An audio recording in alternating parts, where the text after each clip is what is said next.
Greetings to all in your respective time zones. I am Luis Mello, Scientific Director of the São Paulo Research Foundation. I'm here to report on the Americas Regional Session on Responsible Research Assessment. This was a meeting where representatives of CONICET, the National Research Agency of Argentina, and CERC, the Sciences and Engineering Council of Canada, ANID, the National Research Agency from Chile, the National Science Foundation of the US, CNPq, Brazil's National Research Council, IGRC, Canada's International Development Research Council, and FAPESP, the São Paulo Research Foundation, talked about the state of RRA in their agencies and raised important points regarding the topics that were discussed in the GRC RRA conference. The meeting allowed a lively and fruitful discussion on four main topics: equality, diversity, and inclusion, EDI, policy vision, and experiences in the region, interplay between research assessment and societal value, how local considerations and relevance can be extended to global impacts, novel approaches to research assessment. The participants started by sharing the experience of their respective agencies with implementing responsible research assessment practices. One overall theme that emerged is that RRA implementation is still quite diverse among countries of the region, as new approaches are tested and the response to them is evaluated in each context. Among the main obstacles to RRA implementation that emerged from the discussion, resistance to change by the scientific, especially the academic community, was mentioned in all countries. This resistance is often driven by concerns regarding how to maintain quality in evaluations. Another concern mentioned is the perceived complexity to external reviewers of qualitative research assessments. Finally, it was commented that for those researchers that are well evaluated in the current system, there is little incentive to change the status quo. Another issue raised by the participants of the regional meeting was the disagreement among the research community regarding the introduction of mission-oriented research in systems where curiosity-driven research has been the norm. Finally, some participants commented that the cost and complexity of implementing new evaluation and submission mechanisms in agencies that have invested heavily in their current systems was a real barrier to change. These issues are further explored in the discussion of the main topics, which I will present now.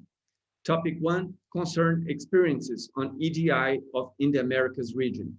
Regarding this issue, the experience of CONICET in Argentina has been that although women are the majority among agency researchers, they still face a glass ceiling, which limits their access to top positions. CONICET has found that this gender disparity in career achievements is not related to career duration, and that they are currently investigating other possible causes. In that sense, Argentina's experience provides an example that is not enough to promote the entry of women in science careers, but issues impacting how their careers develop must be tackled as well. Canada's and CERC shared their experiences promoting EDI, a central piece of their RRA strategy. In Canada, the funding agencies have a strong role in changing behavior in the research institutions, both by making these policies explicit in the objectives of their grant types, such as Discovery Program, and also through the training offered to their research advisory panels. Likewise, the research responsible assessment practices adopted by the funding agencies tend to be incorporated by the research performing institutions. Canada EDI encompasses several dimensions besides gender, such as racial, ethnic, and disability issues, as well as sex orientation, with a particular focus on First Nation persons. The focus of the policies transcends increasing the representation of each group and must also include plans for making them feel included in the research environment, as well as influencing the choice of research topics. Chile's ANID has adopted specific metrics aiming for positive discrimination in the allocation of scholarships, considering both gender and ethnic criteria. Moreover, the evaluation of publication records takes in consideration greater periods for women than for men, to allow for differences on life events such as pregnancies or childcare. Recently, special scholarships for people with disabilities were implemented. Canada's International Development Research Council reported they launch calls that are specifically directed to minorities, but evaluators are encouraged to attempt to balance minority representation in their regular lines as well. The issue of which evaluation techniques to use to promote equity, diversity, and inclusion generated an interesting debate in the Americas session. Canada's NSERC has started experimenting with double-blind analysis, as has Chile's ANID. They do not yet have definite results on the benefits of this approach. However, NSF pointed out that implementation of double-blind review would require changes to a complex and costly evaluation system, which may represent a barrier for adopting this approach. In contrast, IGRC argued that double-blind or even blind, single-blind evaluations fall short of assessing the quality of research. IGRC's argument is that research assessment for grant evaluation should be informed by the context in which the research is performed. Their argument is that the current standard of proposal evaluation does not measure up to the same standards of rigor as scientific research itself. The information provided by the context may be critical in choosing which applications to fund. Instead, IGRC uses blind evaluations to assess the results of the research projects that they fund. Both NSERC and NSF include optional questions regarding dimensions such as race, ethnicity, and gender in the researcher information forms. In both institutions, applicants may choose to not to answer these questions. In NSF, if they do choose to answer, the information is available to reviewers. And NSERC took the approach of asking this information considered of a more personal nature in a separate form that is not included in the main application. Regarding implementation of a diverse basis of reviewers, NSF pointed out that such diversity is more or less possible depending on the research areas, as some areas are more diverse than others. Moving to the second topic discussed in the regional session, interplay between research assessment and societal value. IGRC highlighted that their Research Quality Plus approach assesses quality multidimensionally, including, besides scientific rigor, issues such as indigenous knowledge and gender balance. FAPESP commented that more support for mission-oriented research is often demanded by the government, and FAPESP has responded to that by creating both curiosity-driven and mission-oriented funding lines. FAPESP's experience with those has been that it is important to broaden the base of reviewers for mission-oriented research, reaching beyond the academic community, as the parameters taken into account in the evaluation are distinct from those used in curiosity-driven research, including patents and other productions. For instance, FAPESP's Small Business Research Program, which has been running for 20 years, required taking a different view of what is a researcher, PhDs not being a requirement, for instance. NSF acknowledged that despite decades having passed after the introduction of the concept of broader impact, the research community still struggles with the concept, which is interpreted in a number of different ways. And NSERC pointed out that research impact is difficult to define. One important evaluation criteria that they consider is the training of human resources, but this criteria creates much debate in peer review panels. CNPq suggested that the conflict of excellence and the societal value of research seems like a false dilemma from the point of view of grant design. Those two dimensions should be balanced in order to achieve relevant results. IDRC concurred that this may be indeed a false dichotomy, as excellence may be defined according to the goals of the funding agency, but implementing those goals might require defining powerful groups of researchers, of publishers, and others. The regional meeting also addressed a third topic: how local considerations and relevance can be extended to global impact. On this topic, ANID introduced their concept of natural laboratories, using local characteristics of the Chilean territory to impact global science and to increase the impact of global science in Chile. The prototypic example of their natural laboratories is the Atacama Desert in the Andes, whose extraordinarily clear skies have attracted astronomical interest to the point that close to 70% of the world's astronomical infrastructure will soon be located there. Another example offered was the proximity of their territory to the Antarctic continent, providing a base for exploring that continent, which is also of global interest. CNPq brought up a new two-step evaluation process that's being tested, which first looks at the scientific soundness of a proposal, and then an evaluation in terms of relevance to policies. IDRC, whose focus is development processes, has observed that when looking at the location where research is performed, results are statistically better the closer the research activities are to the development problem being addressed. And CERC highlighted the Canadian Council's efforts to include indigenous researchers in research performed in their territory. Their effective participation in the research is key to ensure quality relevant results rather than helicopter research. Finally, FAPESP pointed out their experience in participating in the Global Alliance for Chronic Disease, which has a strong focus on implementation science, a typical example of science whose relevance is critically dependent on the local context.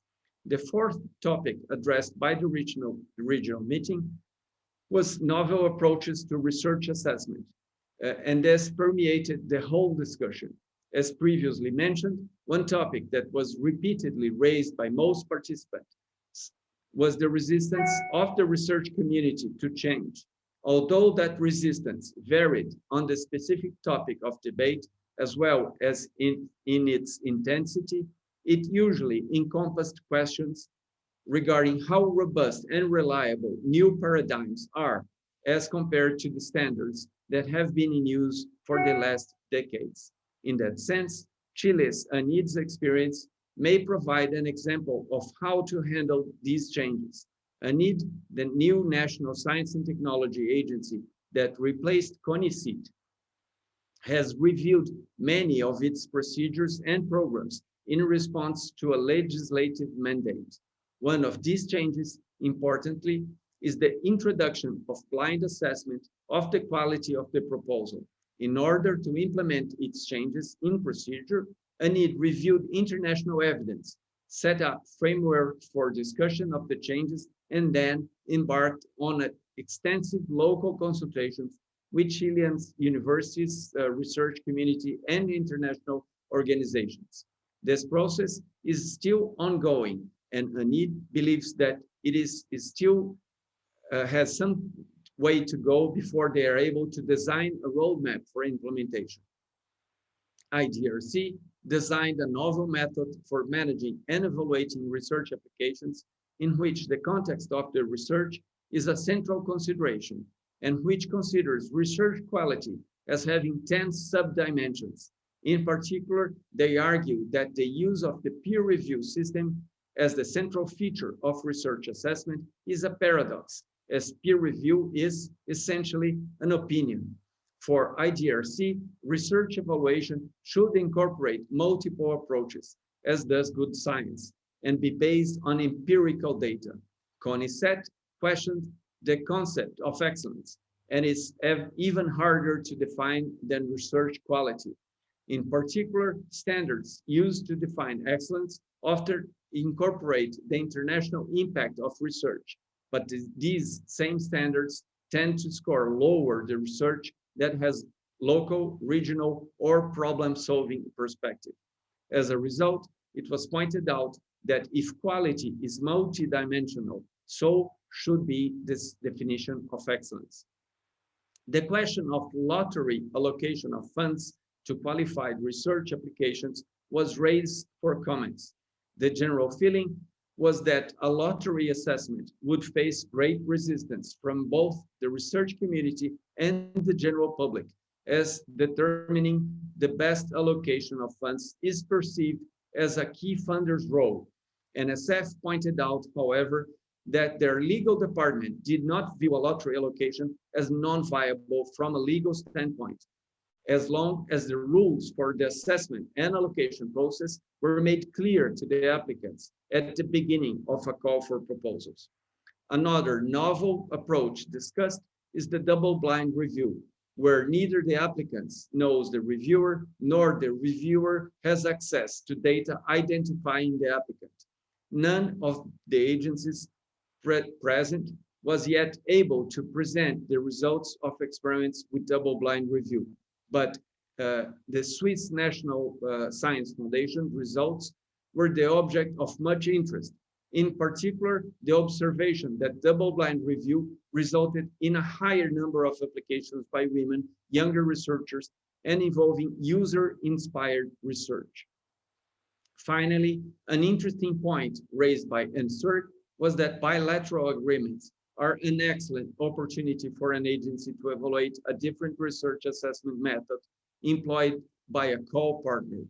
Although this report gives only a brief idea of this fascinating discussion that transpired in the Americas regional meeting, many of these issues raised enriched the debate in this conference, providing a clear indication of the timelessness of the topic responsible research assessment. Kia ora tātou. My name is Prue Williams. I'm the General Manager for Science Investments at the Ministry of Business, Innovation and Employment in New Zealand. And I had the privilege of chairing the Asia-Pacific regional meeting a few minutes ago. And I'm going to give you some reflections on that meeting now. It was a really excellent meeting. We had 10 funders across the Asia-Pacific region, and we had a really good representation from the region, from east to west and from north to south. As many of you know, it's a very large geographical area, but we had a good representation there today. We also had a very engaged conversation, and at times it was quite lively. So obviously the topic of our discussion on research assessment was one that's really important to all of us.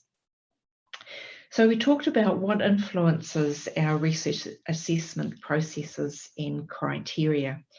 And it was clear that there are some standard processes and criteria that we all use, for instance, a focus on science excellence. But there's also a growing recognition that we need to include some other criteria in our processes as well, particularly around impact. And it was important that if we really want to get a diffusion of technologies in our research being used, then we need to focus on impact as an important criteria. Most of the funders have a range of different investment mechanisms and funds, and each one will have its own specific processes and criteria. But these can be quite variable in nature. For example, we talked about how do you encourage innovative ideas, which could come from anywhere. And we had one example in particular where one of the funders went to a lot of trouble to make sure that those who had those bright ideas were not disadvantaged because they didn't speak the right language or because they didn't have the ability to write and submit a proposal. So in that process, the assessment process just focused on the idea. They ignored how well or how poorly written the proposal was and just focused on the idea. And then they supported the people with that idea to prepare a sound proposal. And if you contrast that to the more standard assessment process, where you might be assessing a fundamental science proposal, which is assessed on criteria like track record and methodology. We spent some of our time talking about the challenges of implementing responsible research assessment and criteria. And one of the common challenges that we all are facing increasingly is around the use of language. And while most of us use just one language like English, we were thinking about how it was becoming more and more important to accept a greater range of languages. And this is important because we don't want language to become a barrier to diversity. And yet we know that assessing proposals in different languages can be a real issue because our assessors may not necessarily be fluent in a range of languages. So we talked about the importance of using technology in the future that perhaps can help to overcome this barrier. Another way that language is becoming a barrier, and perhaps this is more recently after the COVID pandemic, is affecting the way that we are talking internationally, and we're using technologies like Zoom and other web-based technologies to hold these kind of discussions and meetings. And of course, there you need a common language as well. And so we were thinking that this may be again another barrier, disadvantaging some participants in even taking part in these types of conversations because it's hard to find a common language for everybody.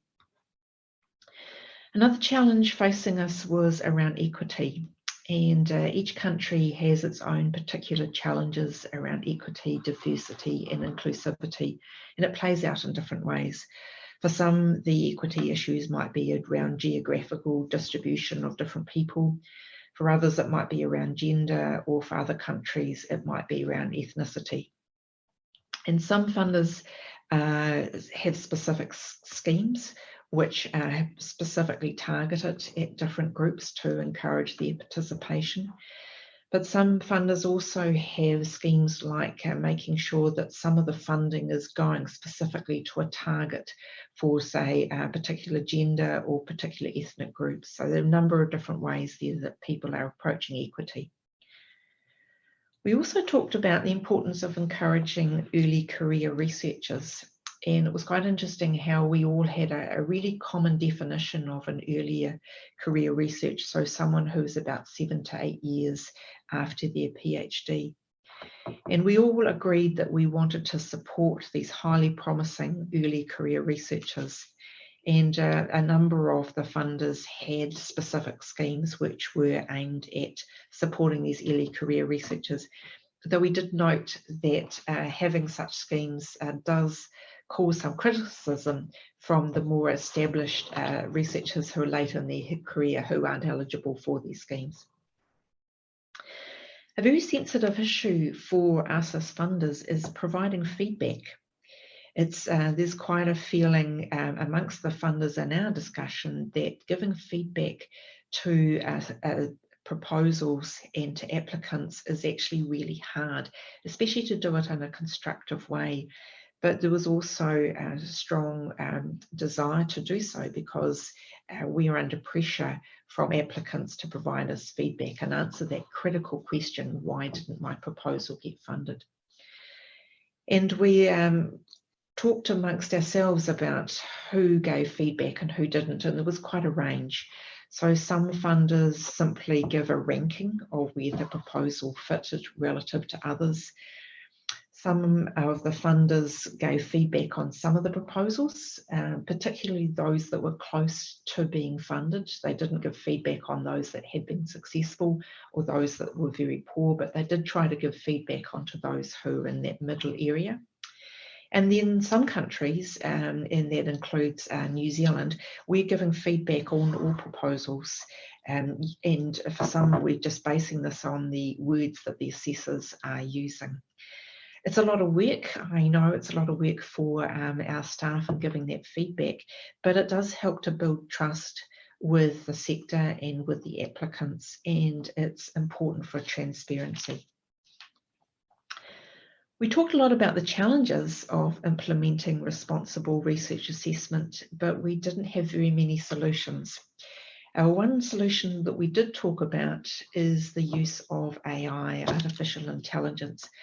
While it's not a proven technology just yet, some of the funders are using this approach to select assessors. And as we know, choosing assessors and matching them to proposals can be a very time-consuming process. So something that some of the funders are starting to use. And it's quite likely that over time, that as the technology improves, it may well be a solution for many of the challenges that we're facing.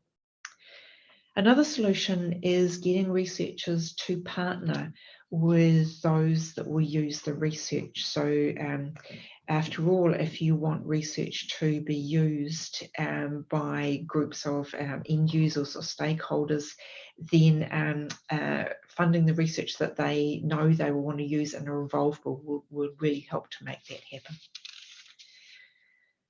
On the last topic that we talked about was impact and how do funders demonstrate impact. And again, we had a really interesting discussion on this, and we covered a wide range of different ways for measuring and demonstrating impact. Some funders published case studies about research proposals that have led to good impact and good outcomes. Others were bringing in special evaluation committees of experts to evaluate a fund or a process or an organisation.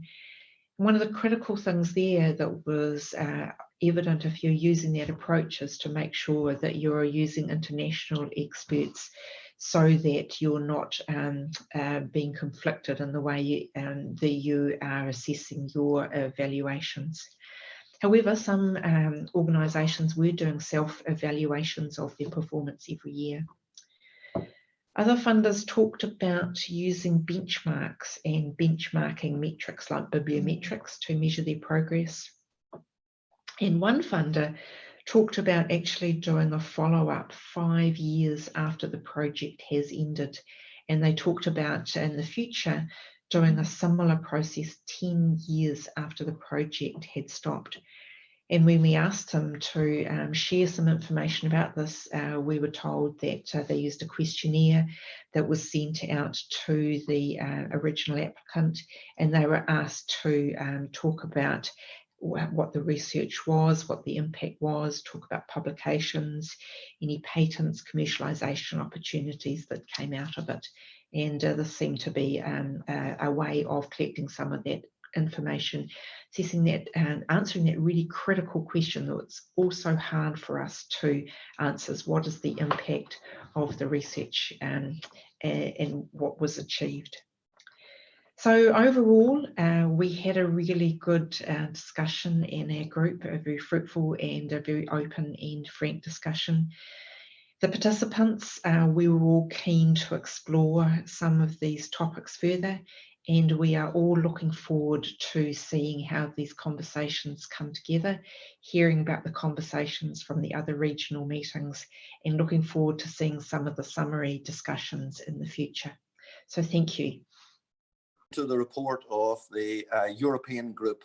I'm Mark Ferguson. I'm going to give you a brief summary of the discussions from 4 breakout sessions of the European funders who came together then in plenary to put this together. So I'll begin by a little bit of history. You know, where did metrics come from?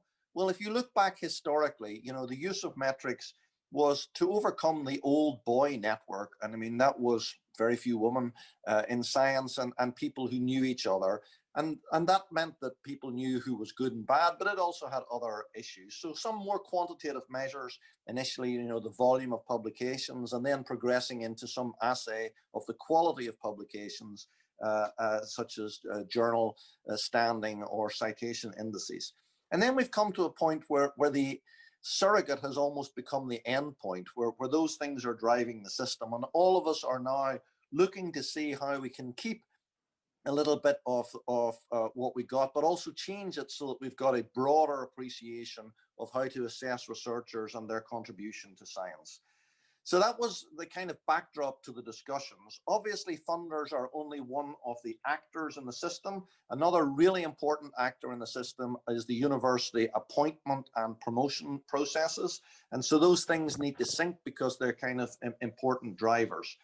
And it's good for the funders to do experiments. It's good for them to look to see how we can look at responsible assessment, to share experience and data, and then actually come together and try and agree some common approach.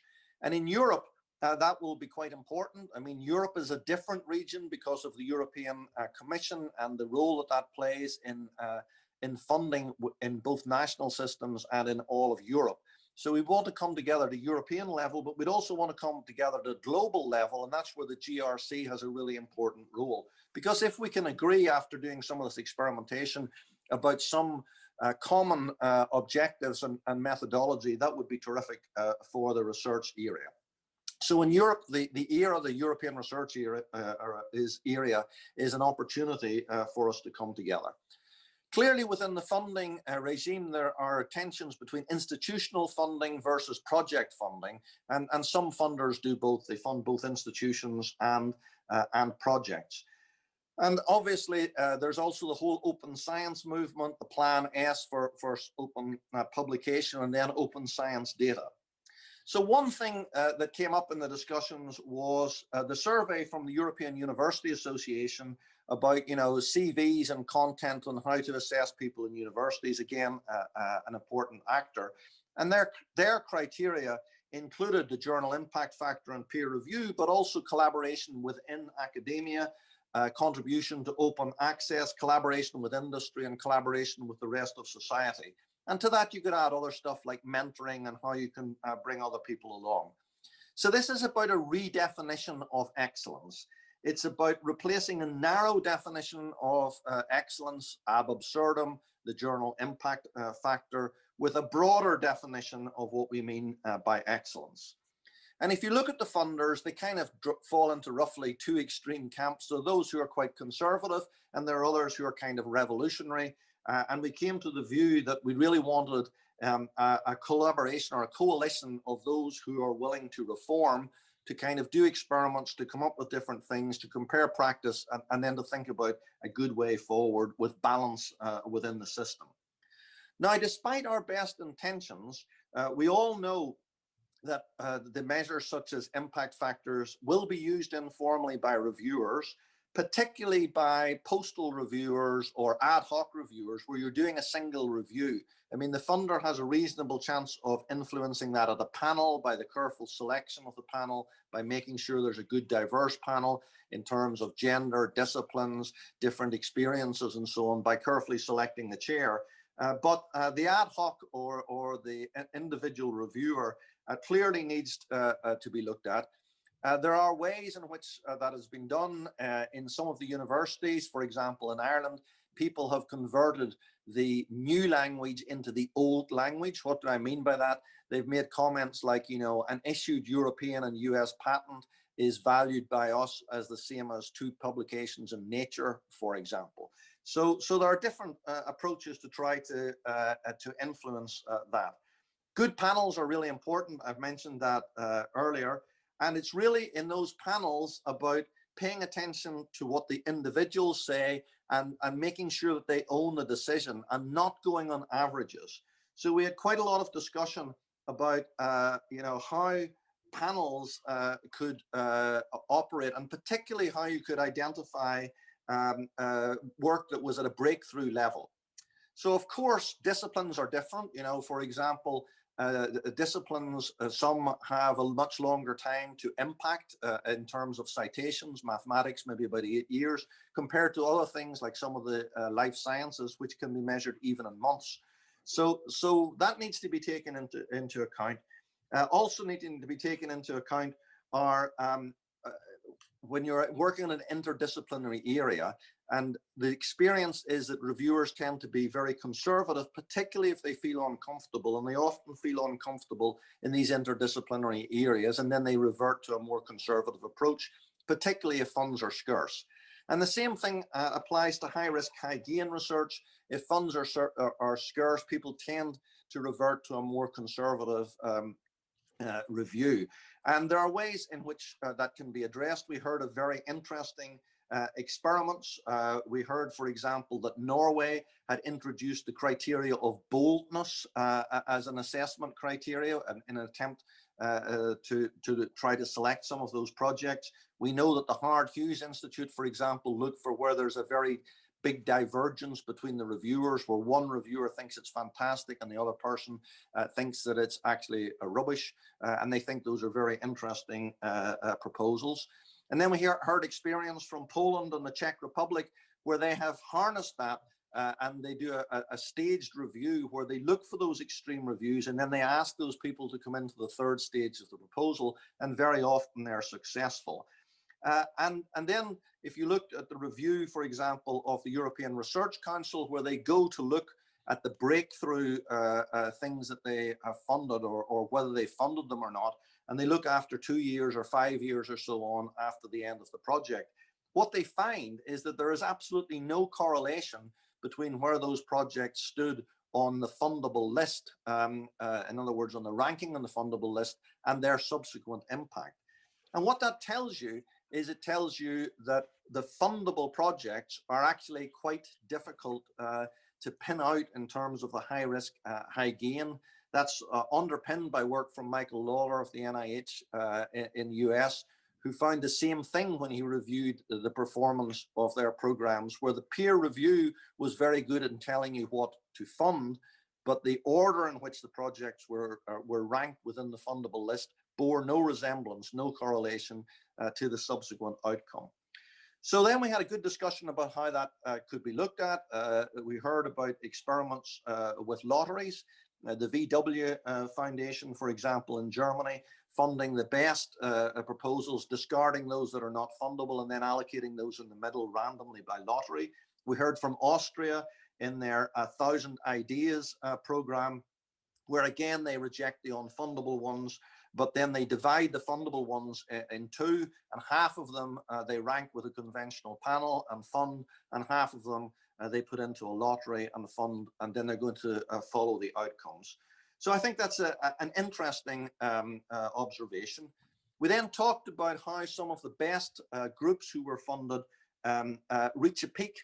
So the Dutch have done an interesting study where they've shown that if you increase the funding to very good groups, you get an increased output, but then it plateaus, and the increased funding actually doesn't give you the increased efficiency. There's a kind of an inflection point where the sigmoidal relationship where you don't get that coming back.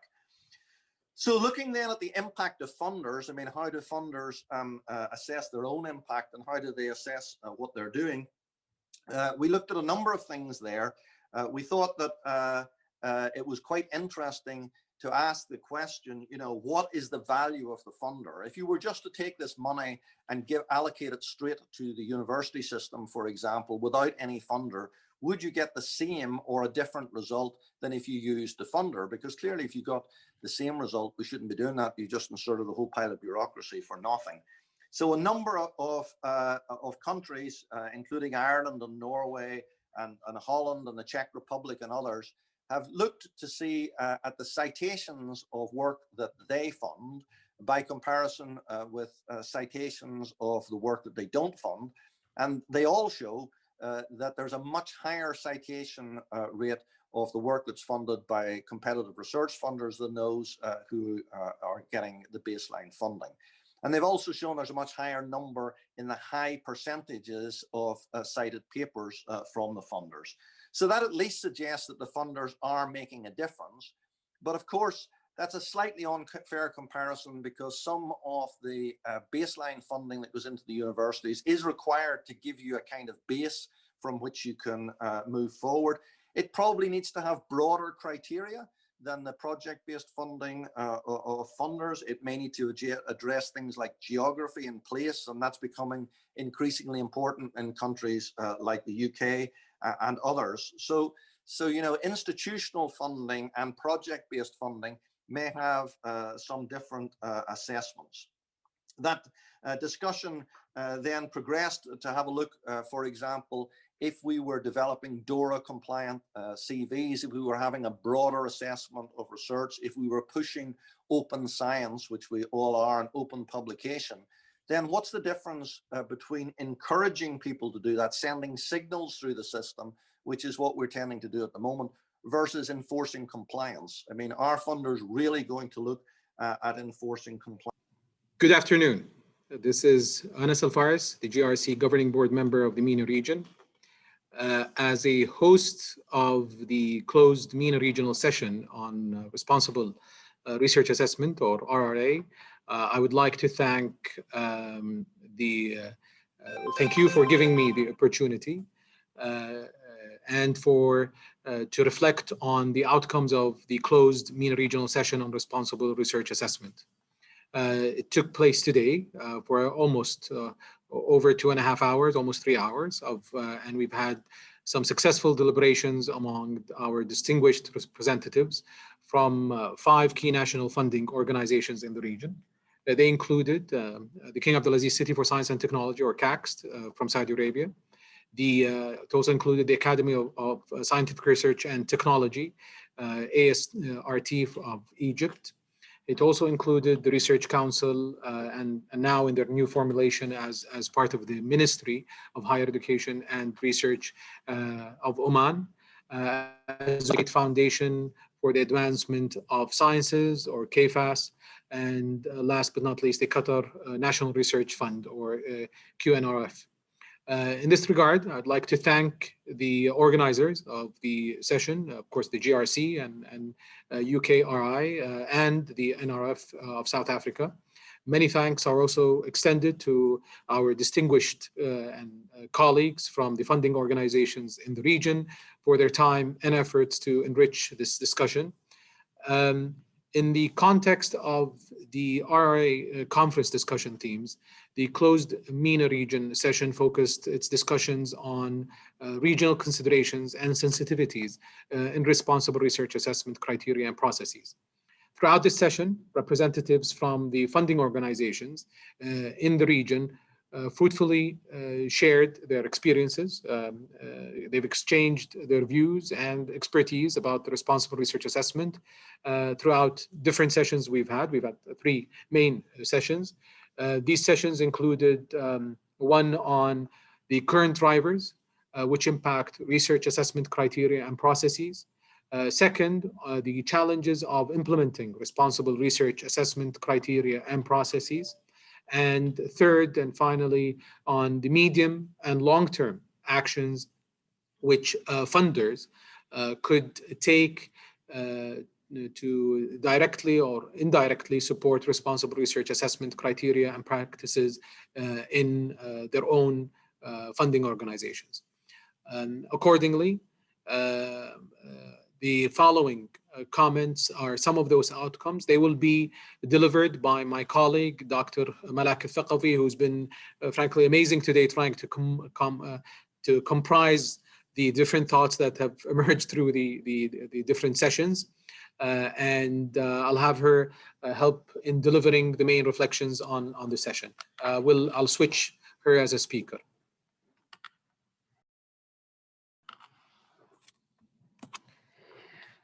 Good morning, good evening, good afternoon. Thank you for having us today, the GRC MENA region. I will be concluding almost a 3-hour session. I want to draw your attention to 3 main points, as Dr. Anas mentioned. The first one is the current drivers which impact research assessment criteria and process. We heard from 5 different research organizations in 5 MENA countries. So the summary of this was the main drivers for them is actually most of these countries have national research and innovation strategy plans. And these plans and strategy was built on the specific national priorities for each countries. For example, energy, environmental, health.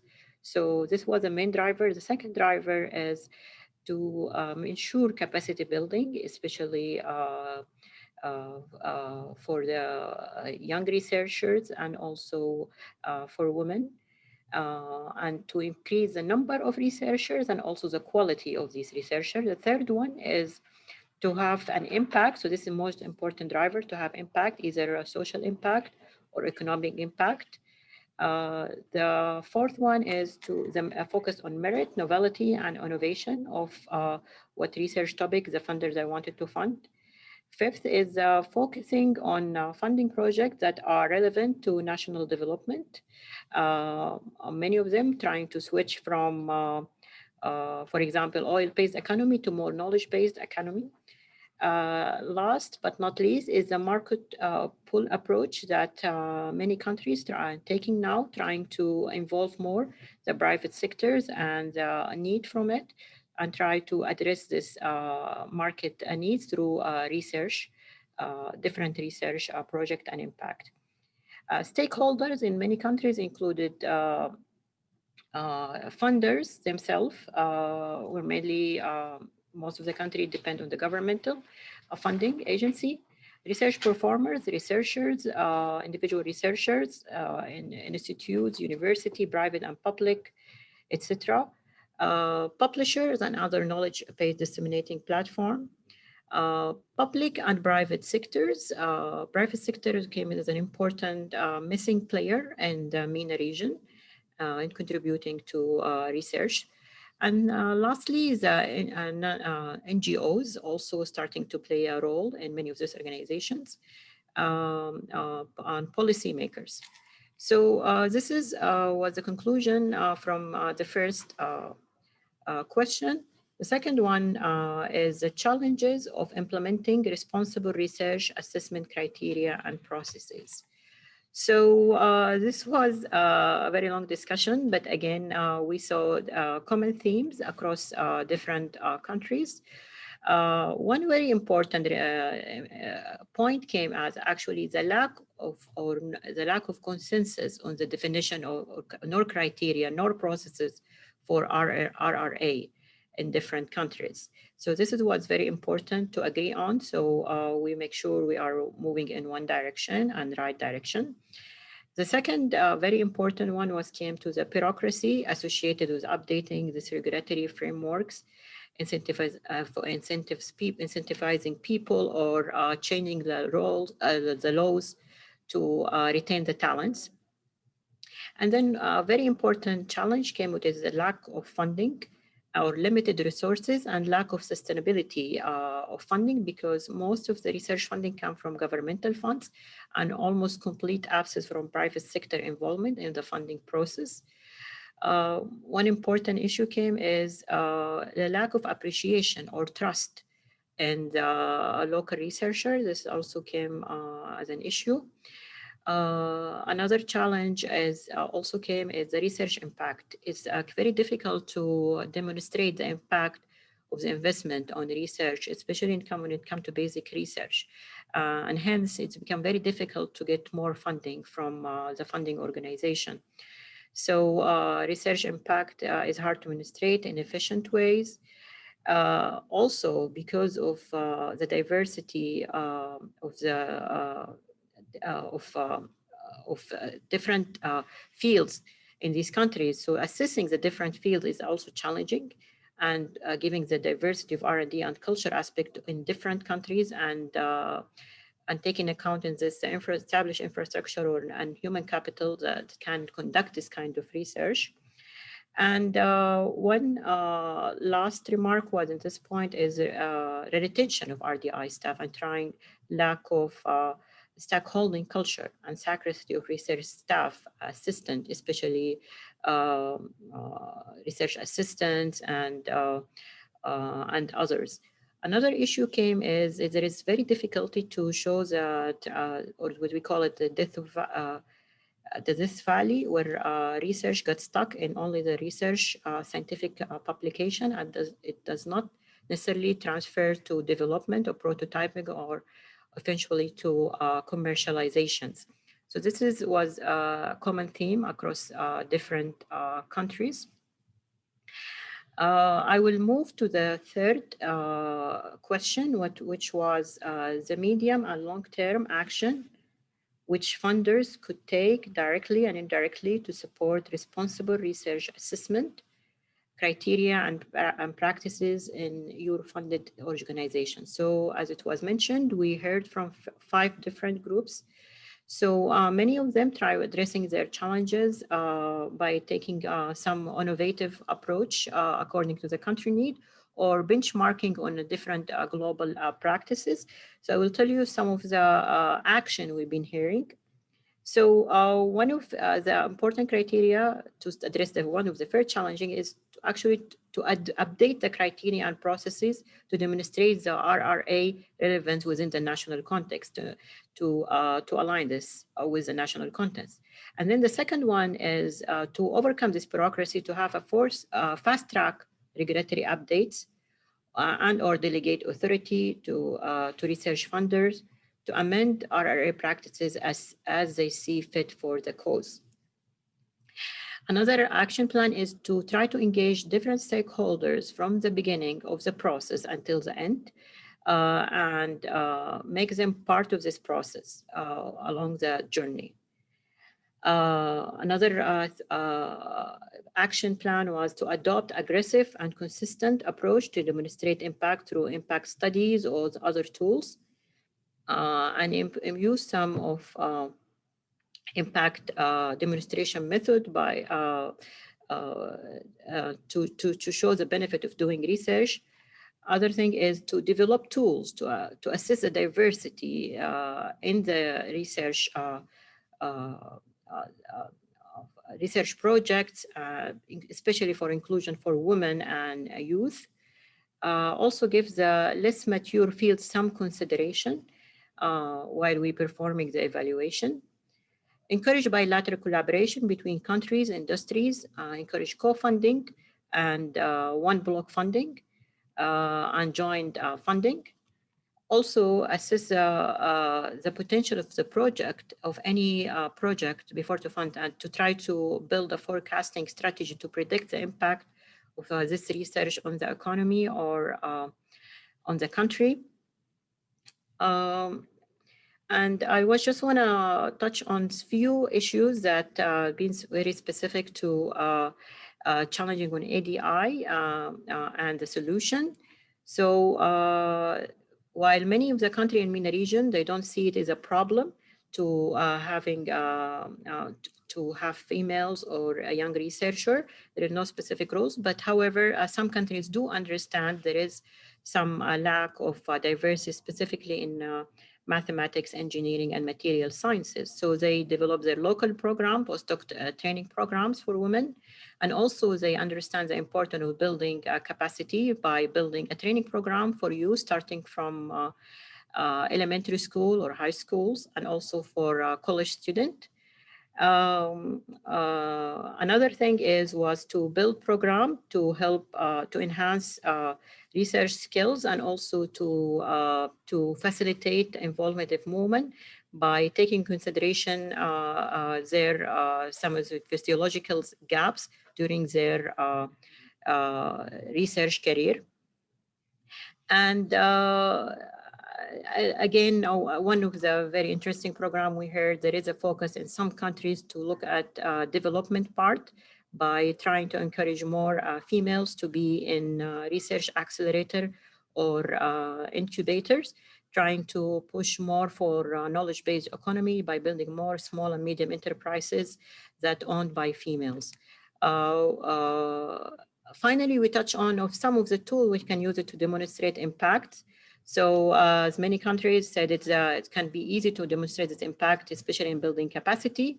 However, can be very difficult, especially long-term projects. So establishing a transfer technology unit to show, to move research from prototypes to industries, to leverage the government investment also.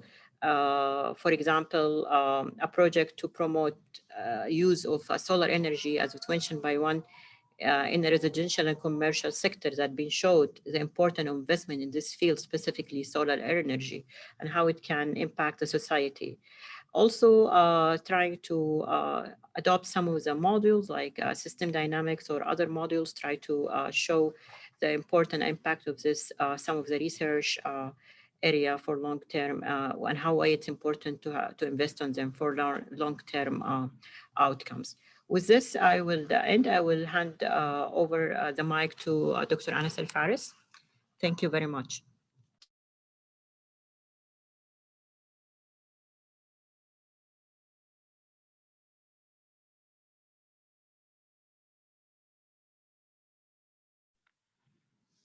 Thank you once again. This was a fairly long session today, and I thank all that have participated in this session.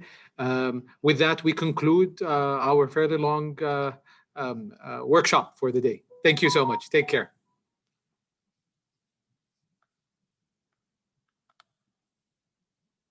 My name is Aldous Strubel. I'm with the National Research Foundation and part of the executive support group of the Global Research Council. It is really my pleasure to introduce Dr. Malapu Kubela. He is the Chief Executive Officer of South Africa's National Research Foundation, one of the co-hosts of this week's Responsible Research Assessment GRC conference in collaboration with the GRC, UKRI, the UK Forum for Responsible Research Metrics and Research England. Dr. Kubela will report on the regional session for Sub-Saharan Africa, as the other reports also will indicate from the other regional meetings on the region's uptake, priorities, and engagement with the topic of responsible research assessment. Dr. Kubela, thank you very much. No, thank you, Aldo. Thank you, Dr. Strobel. Good afternoon, colleagues. We had a very lively session in the Sub-Saharan Africa discussion. The topic of responsible research assessment is very dear, I think, for all of us, and in particular for the African continent. Those that attended, we were not all in session, but the National Research Foundation of South Africa, the National Institute for Science, Technology and Innovation of the Seychelles, the National Research Council of Zimbabwe, the National Commission for Research, Science and Technology of Namibia, and the National Research Fund of Kenya. Some of the emerging aspects juxtaposed to the responsible research assessment in Africa included issues of open science, equality, diversity and inclusion. Enhancing inter-Africa collaboration is important. As much as we want to collaborate with the rest of the world, it's important to enhance our ability to collaborate with each other. Multidisciplinary research, and most importantly, in the context of what we're discussing, is research ethics in the context of protecting indigenous knowledge, something that tends to be particularly important for the many emerging economies, many of which you will find on our continent.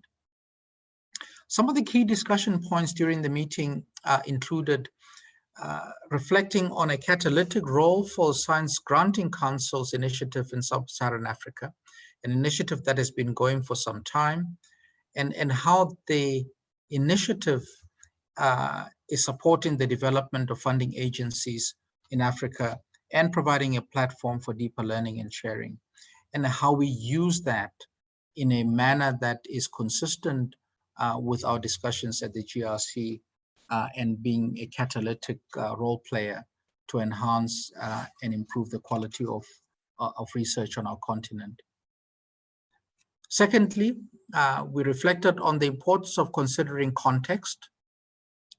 Context is extremely important, particularly in those emerging countries that are still developing their national research systems. So nationally, the science system needs to be understood and appreciated.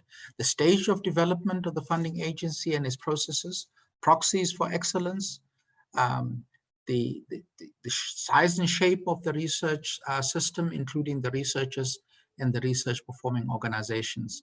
And those are contextual issues that are important in the context of our discussion. Research assessment, responsible research assessment needs to take into consideration a number of other dynamics.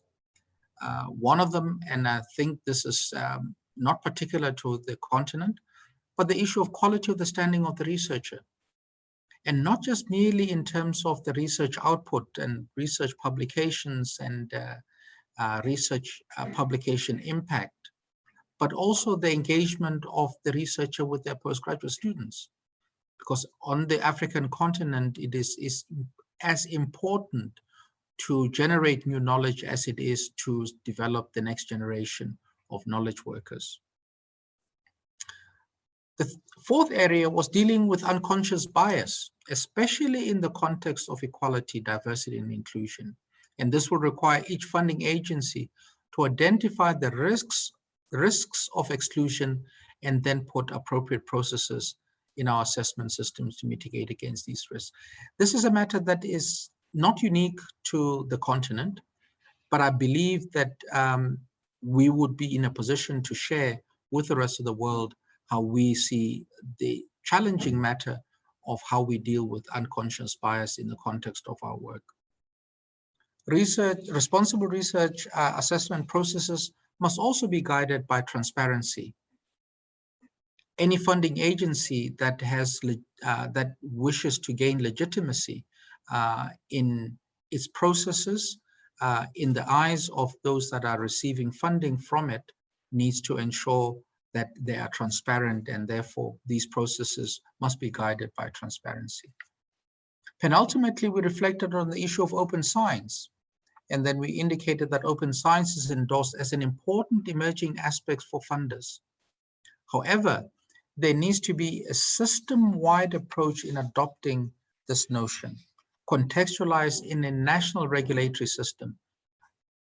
There is a need for us to appreciate context and to understand that depending on where you are, your understanding and your embracing of the notion and the philosophy of open science will be different. And for Africa, an important component is how to protect indigenous knowledge while pursuing the open science agenda.